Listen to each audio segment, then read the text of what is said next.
This is the start of the snow in Idaho.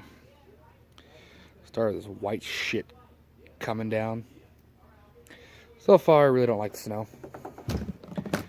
Kind of sticky. And there's a car that doesn't like to start in winter. And there's my diesel that doesn't like to start in winter either. Everybody loves these winter start diesels, and I got power just barely. And it's a diesel conversion, so I got a manual button.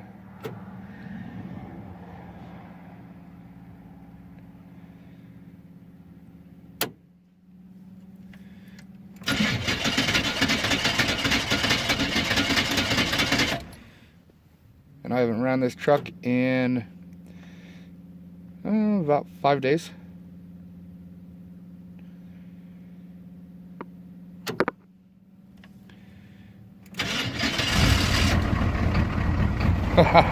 It started right up.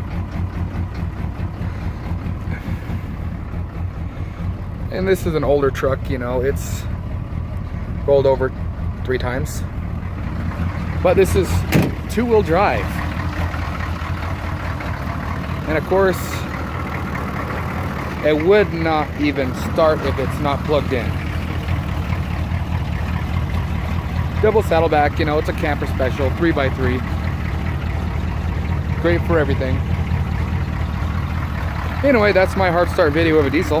And this white snow that seems to be coming down that I really hate at the moment.